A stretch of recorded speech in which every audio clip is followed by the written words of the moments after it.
नमस्कार बच्चों, स्वागत है आप सभी का Shri Shyam group of education के यूट्यूब चैनल पर। मैं विकास शर्मा आपको बीएससी सेकेंड ईयर की फिजिक्स करवा रहा हूं और इसके अंदर अपने लास्ट जो क्लास में टॉपिक पढ़ रहे थे वो था दो पतले लेंसों के संयोजन की तुल्य फोकस दूरी। ठीक है, दो पतले लेंसों के संयोजन की दो पतले लेंसों के दो पतले लेंसों के संयोजन की तुल्य फोकस दूरी। दो पतले लेंसों के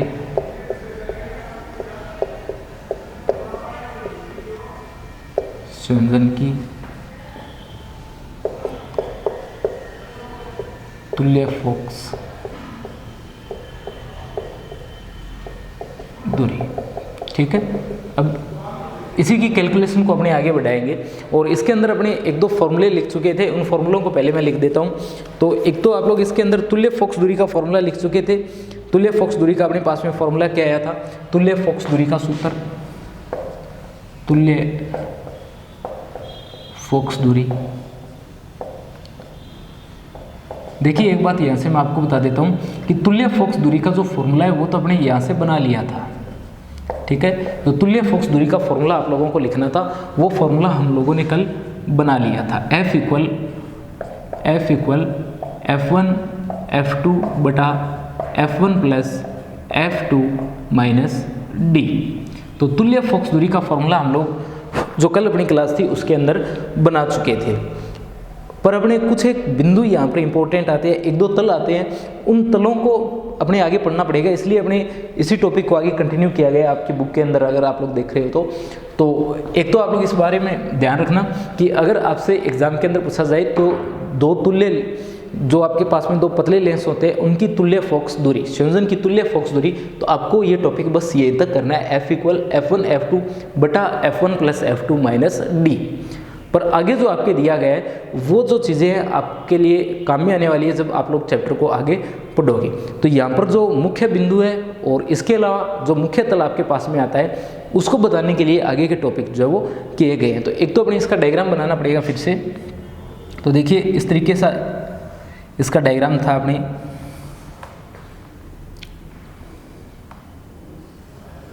ठीक है, ये इसका डायग्राम प्राप्त हो गया था अपने कल लास्ट क्लास में।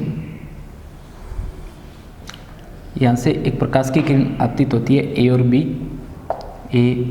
बी, ये आगे जाने वाली है इस तरीके से, परंतु जा नहीं पाएगी। क्यों? क्योंकि आगे जा करके ये मुड़ जाएगी। यहाँ ये इंपॉर्टेंट रहने वाला है जो अभी अपने बना रहे हैं, क्योंकि यहीं पर अपने मानते हैं कि इन दोनों के तुल्य जो लेंस है L1 और L2 जो है, इनके तुल्य लेंस अपने कहाँ रखा गया है? तो इनके तुल्य लेंस जो है वो DP2 मैंने जहाँ लिखा है इस DP2 की जगह लिखा गया है। ठीक है, ये थोड़ी सीधी बना देता हूँ। DP2 जो आपके पास में है, इस DP2 की जगह क्या किया गया है? इस DP2 की जगह जो तुल्य लेंस है उसे रखा गया है और इन दोनों लेंसों के मध्य जो दूरी है वो कितनी है? स्मॉल d है। ठीक है, इन दोनों के मध्य जो दूरी है वो कितनी है? स्मॉल d है। और अब अपने इस तरीके से बना देते हैं यहाँ,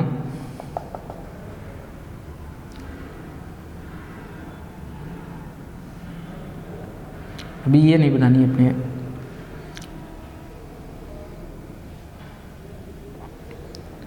एक तो प्रकाश की किरण यहाँ से आने वाली है और जाकर के यहाँ टकराएगी। ठीक है, और ये आगे इस तरीके से जाएगी यहाँ पर, यहाँ न जाकर के ये क्या हो जाती है? यहाँ पर मुड़ जाती है। इस तरीके से क्या हो जाती है? ये मुड़ जाती है। ठीक है, तो ये प्रकाश की किरण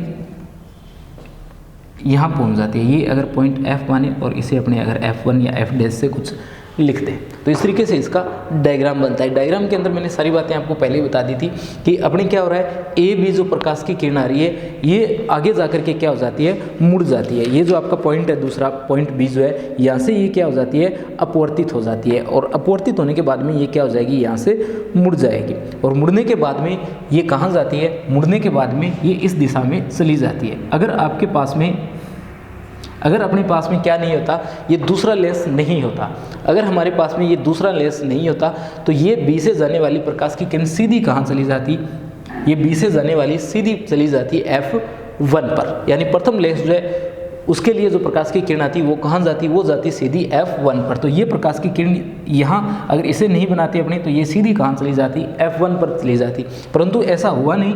दूसरे लेंस की वजह से भी ये क्या हो जाती है, मुड़ जाती है, और दूसरे लेंस से मुड़ने के बाद में ये कहाँ चली जाती है, जो पॉइंट F है उसकी ओर चली जाती है। तो इसे मैंने क्या कर दिया है, पीछे बढ़ा दिया है। तो कुल मिलाकर के आप लोग अगर दोनों लेंसों को हटा दो, दोनों लेंसों को हटा दो और यहाँ पर क्या मान करके चलो, एक ही लेंस मान करके चलो, तो आप लोग देख सकते हो कि A B D ये प्रकाश की किरण आ रही है और लेंस से मुड़ करके ये कहाँ जा रही है, F की ओर जा रही है। यानी जो आपतित किरण और निर्गत किरण है उनके बीच में अगर विचलन देखो तो कितना आ रहा है, वो डेल आ रहा है, परंतु वास्तव में ये डेल 1 आ रहा है और ये कितना आ रहा है, डेल 2 आ रहा है। ठीक है, और इन सबको अपने जोड़ करके क्या की थी, कल कैलकुलेशन की थी। ये जो पॉइंट आपका है ये H1 ऊंचाई पर है और ये जो पॉइंट है वो कितनी ऊंचाई पर है, H2 ऊंचाई पर। इसे O1 और इसे O2 अपने लिख सकते हैं। ठीक है, तो ये डायग्राम अपने लास्ट क्लास के अंदर बना रखा था, सारी दूरियां वगैरह मैंने इस पर लिख दी है।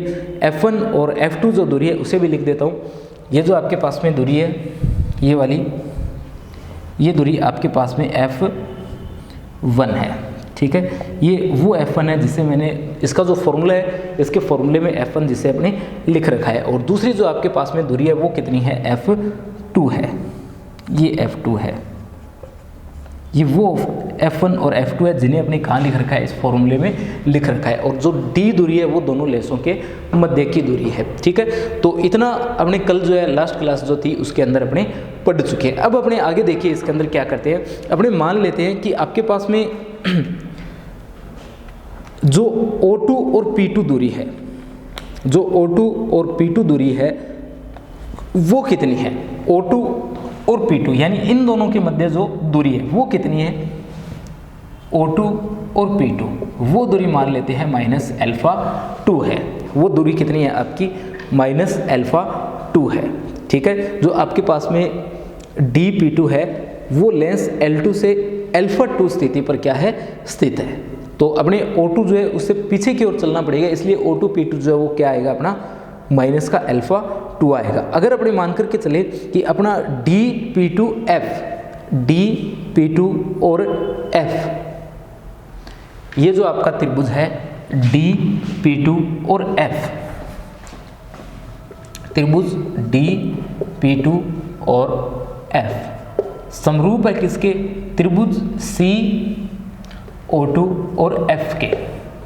अगर ऐसा है आपके पास में जो त्रिभुज है DP2F, ये किसके समरूप है, CO2F के समरूप है। तब यहाँ से आपके पास में मान क्या आएगा, ये H1/H2 आएगा। किसके बराबर आएगा, ये जो आपके पास में दूरी है इसमें अपने इस दूरी का क्या लगाए, अगर भाग लगा दे तो उसके ये मान जो आपका क्या आ जाएगा, बराबर आ जाएगा। यानी आप लोग यहाँ से क्या लिख सकते हो, आप लोग लिख सकते हो कि जो आपका DP2 है वो DP2/CO2, DP2/CO2, DP2/CO2 यानी H1/H2, ये H1 है तो ये H1 ही होगा भी।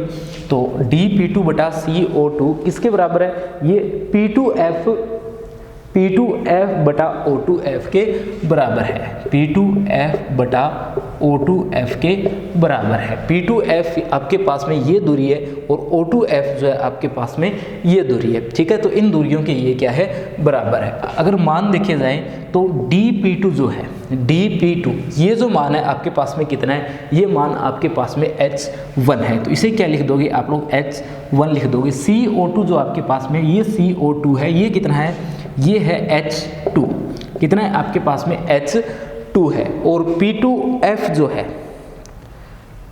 आपके पास में जो मान है P2F का वो कितना है, P2F अपने F के बराबर है। P2F जो है वो किसके बराबर है, तो ये हमारे पास में F के बराबर है। और जो O2F है, O2F वो किसके बराबर है, O2F ये अपना बराबर है F में से अगर अपने किससे घटा दें, P2O2 को घटा दें, यानी जो आपका O2F है, ये O2F किसके बराबर है? इस टोटल में से अगर मैं इसे क्या कर देता हूँ, घटा देता हूँ। टोटल आपके पास में ये दूरी कितनी है? टोटल ये दूरी आपके पास में F है। टोटल दूरी कितनी है? F है। इसमें से किसे माइनस करना है? P2O2 को माइनस करना है, यानी ये P2O2 इसे माइनस करना है। माइनस पहले से इसके साथ लगा हुआ है, तो माइनस और माइनस क्या हो जाएगा, यहाँ से प्लस हो जाएगा, और ये क्या बन जाएगा? ये बन जाएगा F/F प्लस अल्फा 2। यहाँ से H2 का मान आप लोग ज्ञात करोगे, तो H2 का मान देखिए यहाँ से क्या बनता है, H2 यहाँ से आपका बनेगा H1F प्लस अल्फा 2 बटा F। ठीक है, ये बनता है H1F प्लस अल्फा 2 बटा F। तो ये समीकरण आपको प्राप्त हो जाती है H2 के लिए। ठीक है, अपने पास में H2 के लिए कौन सी समीकरण प्राप्त हो जाती है? H2 equal H1F plus alpha 2 F plus alpha 2 बटा F। ये H2 के लिए हमारे पास में समीकरण जो है वो प्राप्त हो जाती है। अब देखिए H2 का मान अपने कल अगर आप लोग देखो तो कल भी हम लोगों ने H2 का एक मान ज्ञात किया था। तो कल जो अपने H2 का मान ज्ञात किया था वो कितना था?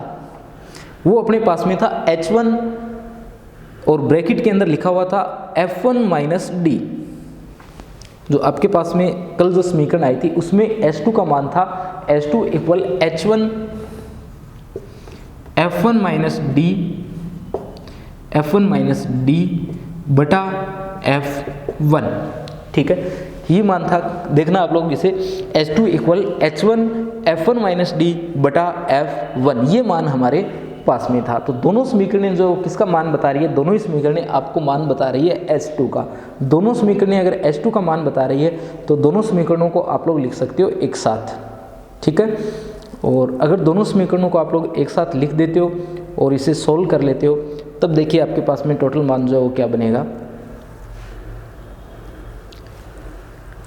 पहले दोनों समीकरणों को मैं एक साथ लिख देता हूँ, एक तो ये समीकरण और एक ये समीकरण। ठीक है, दोनों समीकरण देखिए, ये समीकरण तो अपने आज निकाली है, ये वाली जो समीकरण है ना इसे तो अपने आज निकाला है, और ये जो समीकरण है ये अपने कल निकाल चुके हैं। लास्ट जो आपकी क्लास थी उसके अंदर मैंने डेरिवेशन के अंदर H2 equal H1 F1 minus D बटा F1 ये समीकरण जो वो पहले निकाली थी। दोनों ही समीकरण किसका मान बता रही है? H2 का मान बता रही है। तो दोनों समीकरण क्या आ जाती है? एक दूसरे के बराबर आ जाती है। अगर दोनों समीकरण एक दूसरे के बराबर आ जाती है तब देखिए आप लोग इसे क्या लिख सकते हो,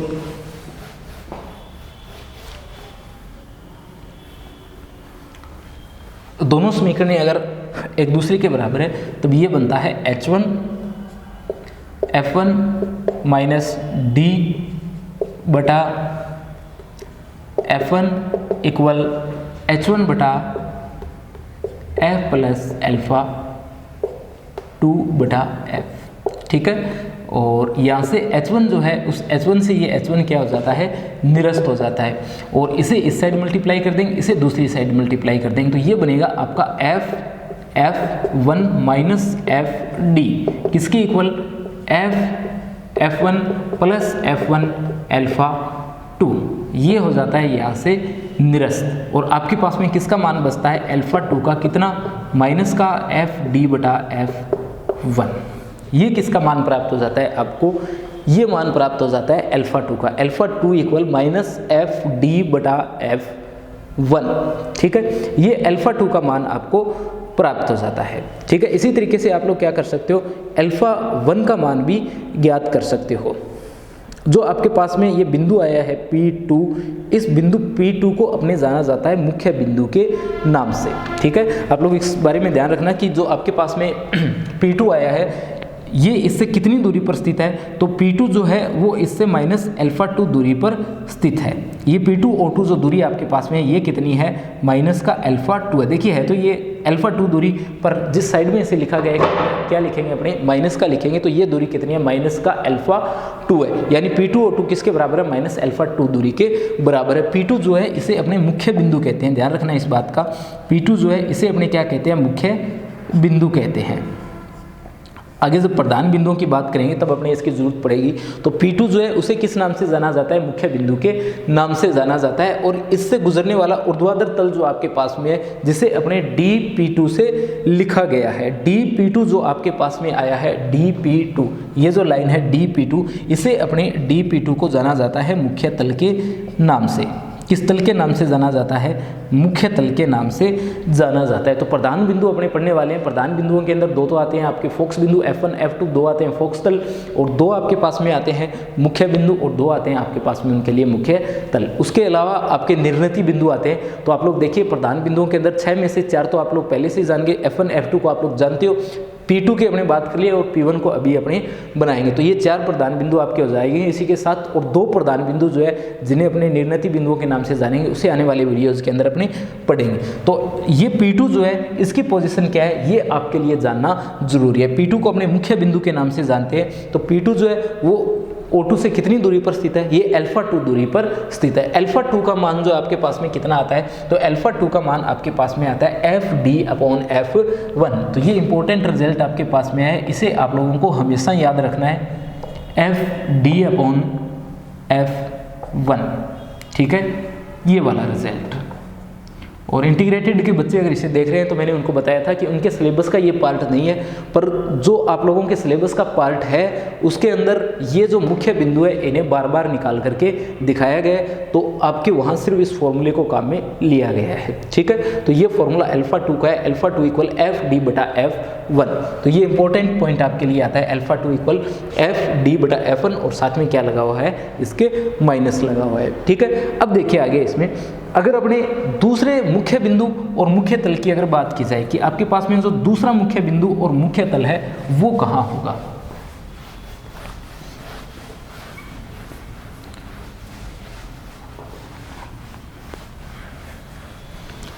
तो दूसरा मुख्य बिंदु अगर आप लोग ज्ञात करना चाहते हो तो F को आप लोग कहाँ लेकर के चलोगे? F को आप लोग लेकर के चलोगे जो संयुक्त लेंस आपके पास में उससे बाईं ओर आपको लेकर के चलना पड़ेगा, और इस प्रकार से लोगे कि प्रकाश किरण जो है वो क्या हो जाए? मुख्य अक्ष के समांतर हो जाए। ये आपका F जो है वो क्या कहलाएगा? प्रथम फोकस बिंदु कहलाएगा। F जो आपका यहाँ पर आया है, ये F जो आपने लिखा गया है ये आपका क्या है? द्वितीय फोकस बिंदु है। लास्ट वीडियो के अंदर मैंने आपको बताया था कि प्रतिबिंब कहाँ बनता है? पतले लेंसों का जब संयोजन किया जाता है, इस प्रकार से अगर आप लोग संयोजन करते हो तो इस प्रकार के संयोजन में प्रतिबिंब कहाँ बन रहा है? तो प्रतिबिंब बन रहा है AB का F पर जाकर के। AB जो वो कहाँ जा रही है? आपकी F पर जा रही है। प्रतिबिंब नहीं, आप लोग ये बोलोगे कि AB आने के बाद में कहाँ जा रही है? F पर जा रही है।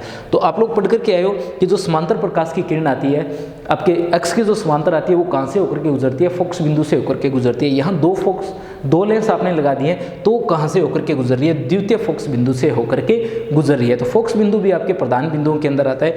अब देखिए अगर आपको दूसरा प्रधान बिंदु, दूसरा फोकस बिंदु जो अपने आएगा, एक तो F आ गया, दूसरा फोकस बिंदु अगर अपने बनाए, पहले लेंस के लिए बना रहे हैं इसीलिए इसे प्रथम फोकस बिंदु के नाम से जानेंगे। तो प्रथम फोकस बिंदु और जो आपके पास में द्वितीय आपने P2 ज्ञात कर लिया मुख्य बिंदु। अगर आप लोग प्रथम फोकस बिंदु, प्रथम मुख्य बिंदु और प्रथम मुख्य तल अगर ज्ञात करना चाहते हो तो देखिए किस प्रकार से आप इसे ज्ञात करोगे। तो इसकी पोजीशन इस तरीके से आएगी। अगर इसी के बराबर में डायग्राम बनाए तो यहीं पर बना देता हूँ। ठीक है,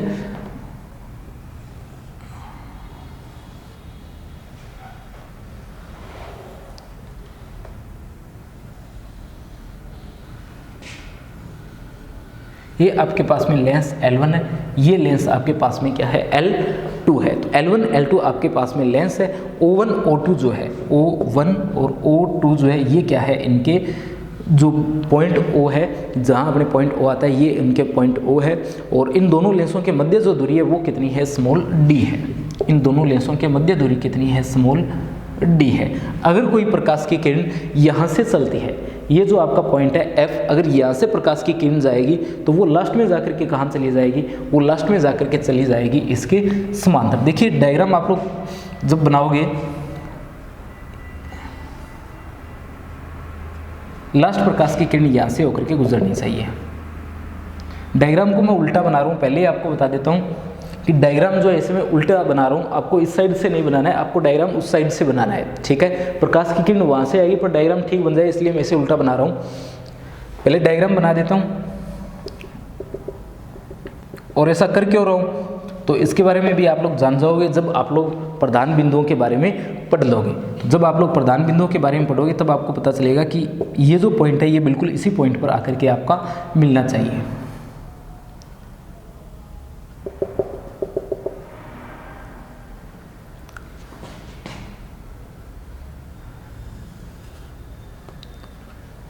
यहाँ से प्रकाश की किरण जो आपकी पॉइंट F से चलना प्रारंभ करती है। यहाँ से चलने के बाद में ये आ जाती है इस पॉइंट पर।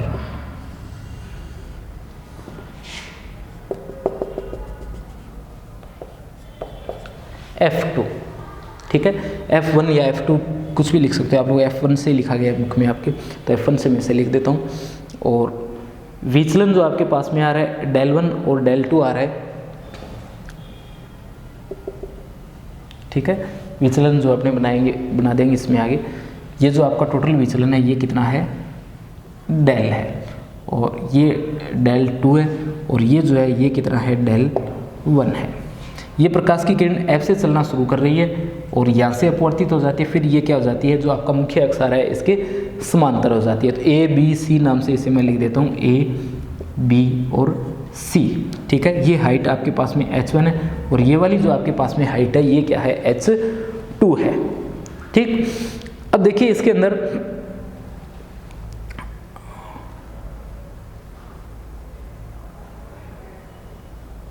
अगर आप लोग ये मान करके चलो कि O1 P1 जो दूरी है, O1 P1 ये जो दूरी है, O1 P1 ये दूरी अगर कितनी है, अल्फा 1, तो आप लोग मान ज्ञात कर सकते हो किसका, O1 और P का, जो किसके बराबर आएगा, आपका अल्फा के बराबर आएगा। और O1 और P जो है अल्फा के बराबर आएगा, और इसका मान किसके बराबर आएगा, तो इसका मान आएगा FD/F2 के, ठीक है। ये अल्फा 1 का मान है FD/F2, FD/F2 आपके पास में आएगा। और EP1 आपके पास में जो आ गया है वो आपका कहलाता है प्रथम मुख्य तल, ठीक है। ये आपका क्या कहलाता है, ये जो तल है EP1 ये कहलाता है प्रथम मुख्य तल। और इस साइड आपका जो आया है DP2 ये क्या कहलाता है, ये कहलाता है द्वितीय मुख्य तल। क्या कहलाता है, द्वितीय मुख्य तल। आपका पॉइंट P1 जो है, P1 को अपने जाना जाता है प्रथम मुख्य बिंदु के नाम से। ये क्या है, प्रथम मुख्य बिंदु। और इस तरफ आपका जो आया है DP2 ये क्या कहलाता है, तो ये आपका कहलाता है द्वितीय मुख्य बिंदु। ये क्या कहलाता है, द्वितीय मुख्य बिंदु कहलाता है, ठीक है। और इस तरीके से अपने ये बिंदु वगैरह आ जाते हैं। और पॉइंट F जो आपके पास में आ रहा है, F क्या कहलाता है, प्रथम फोकस बिंदु कहलाता है। इस तरफ ये जो F आया है ये कहलाता है प्रथम फोकस बिंदु, प्रथम फोकस बिंदु। और दूसरी तरफ जो आपका आ रहा है ये वाला F ये क्या कहलाता है, ये कहलाता है द्वितीय फोकस बिंदु, द्वितीय फोकस बिंदु। ये क्या कहलाता है, द्वितीय फोकस बिंदु कहलाता है, ठीक है। तो इस साइड वाले डायग्राम की अगर बात की जाए तो द्वितीय फोकस बिंदु आपके पास में जो आता है उस पर आपको क्या प्राप्त होता है, प्रतिबिंब प्राप्त होता है। यानी प्रतिबिंब आपको कहाँ प्राप्त होता है, तो प्रतिबिंब आपको प्राप्त होता है द्वितीय फोकस बिंदु पर। और यहाँ जो आपके पास में प्रकाश की किरण जो निकल रही है वो कहाँ से निकल रही है, प्रथम फोकस बिंदु से निकल रही है। तो ये जो फर्स्ट वाला डायग्राम है एक बार इसे मैं एक्सप्लेन कर देता हूँ, और उसके बाद अपने एक बार फिर से मैं आपको सेकंड डायग्राम जो है वो एक्सप्लेन कर देता हूँ। देखिए, एक तो आपको ये जो फोकस बिंदु जहाँ मैंने बनाए हैं इन फोकस बिंदुओं की स्थिति आपको पता होनी चाहिए। तो इसके बारे में तो आप लोग पहले से ही जानते हो कि आप लोग पढ़ करके आए हो छोटी क्लासों में भी, 12वीं क्लास में और 10वीं में भी आप लोगों ने शायद पढ़ा हो कि जो आपके पास में पतला लेंस होता है उसके जो अक्ष के समांतर प्रकाश की किरण आती है, अक्ष के समांतर प्रकाश की किरण अपवर्तन के पश्चात कहाँ पर चली जाती है, जो फोकस बिंदु होता है उस फोकस बिंदु से होकर के निकल जाती है। और अगर प्रकाश की किरण जो है वो कहाँ से आ रही हो, फोकस बिंदु से आ रही हो, तो अपवर्तन के पश्चात वो कहाँ से चली जाती है, अपवर्तन के पश्चात वो मुख्य अक्ष की हो जाती है समांतर। ऐसा आप लोग पहले से जानते हो। पर आपको अब इन बिंदुओं के बारे में भी पता होना चाहिए। जो बिंदु कौन से हैं आपके, ये दो बिंदु जो है ये आपके कहलाते हैं द्वितीय मुख्य तल, द्वितीय मुख्य बिंदु। और इस तरफ जो आपका आ रहा है प्रथम मुख्य बिंदु, और इससे गुजरने वाला ऊर्ध्वाधर तल जो है वो जो मुख्य अक्ष के लंबवत तल है उसे जाना जाता है प्रथम मुख्य तल के नाम से। तो देखिए, मैं आपको डायग्राम के बारे में फिर से बता देता हूँ। ये फर्स्ट डायग्राम जो है ये जो अपने पहले बनाया था इसके बारे में देखिए सारी बातें। इसके अंदर अपने मुख्य अक्ष लेकर के चल रही है, ये इसका मुख्य अक्ष है और मुख्य अक्ष पर दो लेंस रखे हैं हम लोगों ने L1 और L2। L1 और L2 जो हमारे पास में है ये क्या है, दो L1 और L2 जो आपके पास में ये क्या है, आपके पास में दो लेंस है। इन दो लेंसों में से पहले लेंस पर जब A B प्रकाश की किरण आपतित होती है तो A B इस लेंस पर आपतित होने के बाद में क्या हो जाती है, मुड़ेगी। आपको पता है अपवर्तन होगा और ये मुड़ेगी, तो ये इस दिशा में जानी चाहिए थी पर ये कहाँ चली जाती है, इससे मुड़ जाती है। तो इसके बीच में विचलन आप लोग देखोगे कितना है, डेल 1 है। अब ये कहाँ चली जा रही है, ये जा रही है लेंस L2 पर। लेंस L2 पर जाने के बाद में ये जानी तो सीधी चाहिए थी F1 की ओर, पर यहाँ से ये मुड़ जाती है, इस दिशा में मुड़ जाती है और F पर चली जाती है। F आपका क्या कहलाता है, द्वितीय फोकस बिंदु कहलाता है। तो ये प्रकाश की किरण कहाँ चली जाती है, जो AB के समांतर आ रही है, ये द्वितीय फोकस बिंदु की ओर चली जाती है। कुल विचलन अगर आप लोग देखो तो कुल विचलन कितना आ रहा है, इसमें डेल आ रहा है। कुल विचलन किसके बराबर है, डेल 1 प्लस डेल 2 के बराबर है। यानी टोटल विचलन जो डेल आपका आ रहा है ये डेल 1 प्लस डेल 2 के बराबर है। ये जो आपने पढ़ा है P2, ये P2 O2 जो है ये किसके बराबर है, तो ये आपके पास में P2 और O2 जो दूरी है ये अल्फा 2 के बराबर है। और ये पॉइंट P2 जो है ये कहलाता है आपका मुख्य बिंदु। ये क्या कहलाता है, मुख्य बिंदु कहलाता है। इसे अपने द्वितीय मुख्य बिंदु के नाम से जानते हैं। द्वितीय लेंस की ओर अपने इसे लिया है तो ये क्या कहलाता है, द्वितीय मुख्य बिंदु कहलाता है। द्वितीय मुख्य बिंदु के ऊर्ध्वाधर जो तल गुजर रहा है, द्वितीय मुख्य बिंदु के जो ऊर्ध्वाधर तल गुजर रहा है, जो कहाँ से होकर के जा रहा है, जो मुख्य अक्ष के लंबवत है, मुख्य अक्ष के लंबवत है और कहाँ से होकर के जा रहा है, द्वितीय मुख्य बिंदु से होकर के जा रहा है। उस तल को अपने किस नाम से जानते हैं, द्वितीय मुख्य तल के नाम से जानते हैं। तो इस तल पर आप लोग क्या कर सकते हो, एक लेंस रख सकते हो जो किसके बराबर है, इन दोनों के तुल्य है। अगर वो लेंस इन दोनों के तुल्य होता है, यानी उसकी क्षमता कितनी है, इन दोनों लेंसों के तुल्य क्षमता है, तो अगर आप लोग उस लेंस को यहाँ रख देते तो प्रकाश की किरण AB आने के बाद में कितना मोड़ती, उसे डेल मोड़ती और कहाँ जाकर के मिल जाती, F पर मिल जाती। ठीक है, यानी अगर इन दोनों की जगह आप लोग एक ही लेंस लगा देते, DP2 पर उसे रख देते, DP2 पर रख देते तो ये समांतर आती और कहाँ से चली जाती, F से चली जाती। अगर आप लोग इसके बराबर का लेंस जो है दोनों के रख देते तो ठीक है। तो यहाँ पर आप लोगों को क्या याद रखना है, आपको अल्फा 2 याद रखना है। अल्फा 2 बराबर है माइनस FD/F1 के। अब अपने बढ़ते हैं, अपना जो ये डायग्राम है इसके अंदर अपने क्या कर रहे हैं, इस डायग्राम के अंदर जो क्या है उससे उल्टा है इस साइड। आप लोग क्या कर रहे हो, लेंस L1 L2 ले रहे हो जिनके मध्य दूरी कितनी है, स्मॉल d है। और जो लेंस L1 है इसके इस तरफ F जो पॉइंट है, F पॉइंट से क्या है, कोई प्रकाश की किरण चल रही है। यहाँ देखिए ये जो पॉइंट F आपका है, इस पॉइंट F से क्या हो रही है, कोई प्रकाश की किरण चल रही है। ये प्रकाश की किरण F से चलने के बाद में कहाँ आकर के टकराती है, लेंस L1 जो है इस लेंस L1 से टकराती है। लेंस L1 से टकराने के बाद में ये क्या हो जाती है, इस तरीके से मुड़ जाती है। ठीक है, ये यहाँ से क्या हो जाएगी, मुड़ जाएगी। और मुड़ने के बाद में ये यहाँ से क्या हो जाएगी, मुड़ जाएगी। और मुड़ने के बाद में ये कहाँ चली जाएगी, आगे चली जाएगी। ये यहाँ से मुड़ गई और मुड़ने के बाद में जो दूसरा लेंस L2 है उससे जाकर के ये टकराएगी।